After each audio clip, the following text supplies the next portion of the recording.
Tense एक tension है, ऐसा मन में मेंशन है। जी हां दोस्तों, आज मैं लेकर के आ गया हूं आपके लिए एक ऐसी टेंस की ट्रिक कि भाई साहब आप देखते मान तुरंत पहचान जाएंगे कि हाँ ये इस टेंस से बिलोंग करता है और इसको हम ऐसे करके ऐसे ट्रांसलेशन कर सकते हैं। देखिए टेंस क्या होता है, टेंस भाई साहब एकदम बहुत ज्यादा इंपॉर्टेंट टॉपिक होता है आपके ग्रामर के अंदर।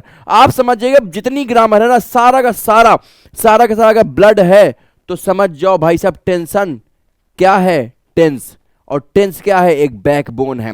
आपने गाना सुना होगा ना, आपने गाना सुना होगा, मैं तेरा हाँ ब्लड गोरिये तू बैकबोन जट दी। तो भाई साहब बिना बैकबोन के जैसे इंसान का शरीर खड़ा नहीं हो सकता, उसी तरह टेंस के बिना ग्रामर में आप खड़े नहीं हो पाएंगे। इसलिए टेंस के लिए मैंने ऐसी ट्रिक ला दिया है भाई कि 5 मिनट के अंदर पूरे टेंस का काम तमाम हो जाएगा। तो अगर हम टेंस की बात करें तो टेंस को हम लोग बेसिकली 3 फॉर्म में जानते हैं। वो क्या होती है, प्रेजेंट होता है ना, पास्ट होता है और फ्यूचर होता है। कि यानी कि जो अभी हो रहा है, जो हो चुका है और जो होगा, 3 तरीके से हम लोग टेंस को जानते हैं। अब देखिए इसको अंदर भी बहुत सारी चीजें होती हैं। अंदर कैसे भाई साहब, टेंस की अगर हम बात करें, टेंस में 3 चीजें हमें निकल के मिलती हैं। एक होता है प्रेजेंट टेंस, दूसरा पास्ट टेंस, तीसरा फ्यूचर टेंस।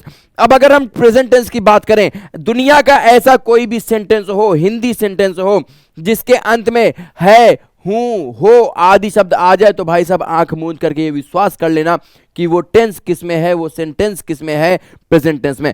प्रेजेंट टेंस का कौन सा भाग है हम बाद में बात करेंगे, फिलहाल आप केवल इतना समझिए। और अगर किसी भी सेंटेंस के अंत में भैया था आ जाए, थी आ जाए, थे आ जाए, ऐसा कुछ आ जाए तो समझ जाना आंख मूंद करके कि वो क्या है, पास्ट टेंस है। अब रही बात फ्यूचर की, तो अगर आ जाएगा, अगर आ जाएगी, अगर आ जाएगे तो समझ जाओ वो क्या है, फ्यूचर की। सर इतना तो हम जानते हैं सर, इतना हम मूर्ख थोड़ी हैं कि इतना ना पता हो। तो उसके आगे का देख लो भाई। अगर देखिए अब ये 3 टेंस जो होते हैं, इन सभी के 4-4 अंदर कैटेगरीज होती हैं, 4-4 पार्ट होते हैं। पहले को बोलते हैं इंडेफिनिट, दूसरे को बोलते हैं कॉन्टिन्यूअस, तीसरे को बोलते हैं परफेक्ट और चौथे को बोलते हैं परफेक्ट कॉन्टिन्यूअस। देखिए इंडेफिनिट के अंदर ताती ते आता है, कॉन्टिन्यूअस के अंदर रहा रही रहे आता है, परफेक्ट के अंदर चुका चुके चुके, लिया दिया किया, गया गई गए आदि शब्द आ जाते हैं। और परफेक्ट कॉन्टिन्यूअस में क्या होता है बेटा, ये सारी चीजें आ जाती हैं। अब मेरी बात समझिएगा, हमको पता चल गया इनकी पहचान, हमको पता चल गया इनकी पहचान। अब इनके साथ अगर हम इनमें से जो रख देंगे हमको समझ में आ जाएगा कि वही कौन सा टेंस है। देखिए जैसे लिखा मैं प्रतिदिन विद्यालय जाता हूं। अब देखिए मैं प्रतिदिन विद्यालय जाता, केवल जाता लिखा हुआ है ना, इसमें नहीं पता चल रहा कौन सा टेंस है, केवल यहां पे इंडेफिनिट पता चल रहा ता के साथ। देखो भाई ता आ रहा है तो क्या है, इंडेफिनिट है, लेकिन इंडेफिनिट किसका है पता नहीं चल रहा, पास्ट का है, प्रेजेंट का या फ्यूचर का।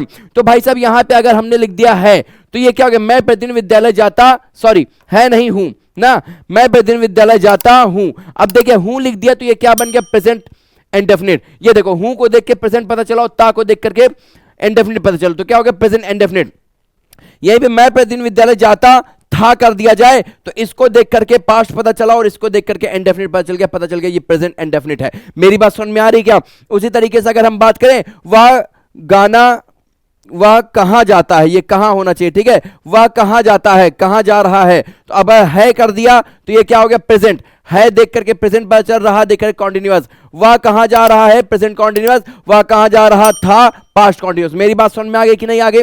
इस तरीके से ये पहचान और ये पहचान मिला करके आप सारे टेंस की हिंदी पहचान सीख चुके हैं। आगे देखिए अगर हम बात करें इंडेफिनिट की, कॉन्टिन्यूअस की और परफेक्ट की, इंग्लिश पहचान की, तो मेरे भाई सुनिए, इंग्लिश में कॉन्टिन्यूअस टेंस जितने होते हैं, कितने होते हैं, 6 होते हैं। उसके बाद परफेक्ट टेंस कितने होते हैं, 3 होते हैं। और इंडेफिनिट टेंस कितने होते हैं, 3 होते हैं। अब देखिए इन सभी 6 के 6 टेंस के अंदर कौन सी फॉर्म लगेगी, वर्ब की फर्स्ट फॉर्म के साथ में आईएनजी लग जाएगी। वर्ब की फर्स्ट फॉर्म के साथ में आई, गो है तो गोइंग, कम है तो कमिंग, सी है तो सीइंग। मेरी बात समझ में आ गई क्या। अब देखो परफेक्ट टेंस की अगर हम बात करें तो यहां पे हमेशा वर्ब की थर्ड फॉर्म लग जाती है। देखिए 6 3 9 9 टेंस की मेन वर्ब आपकी तैयार हो गई। इन सारे continuous, present continuous, past continuous, future continuous, present perfect continuous, past perfect continuous और फ्यूचर परफेक्ट कॉन्टिन्यूअस, इन सभी के सभी 6 टेंस में मेन वर्ब जो होगा आईएनजी फॉर्म लगेगा। और परफेक्ट के तीनों टेंस में क्या लग जाएगा, वर्ब की थर्ड फॉर्म लग जाएगी। मेरी बात समझ में आ गई क्या, यहां तक समझ में आ गई। इसमें क्या होता है भाई साहब, इसमें प्रेजेंट और फ्यूचर के अंदर वर्ब की फर्स्ट फॉर्म लगती है और बाकी केवल और केवल पास्ट में क्या लग जाता है, वर्ब की सेकंड फॉर्म लग जाती है। तो यहां तक मेरी बात समझ में आ चुकी है और आप यहां पे आप सब कुछ पहचानना सीख चुके हैं। मेरी बात समझ में आ गई। तो इसी तरीके से ट्रिक्स के साथ पढ़ने के लिए हमारे इस चैनल को सब्सक्राइब करना ना भूलें।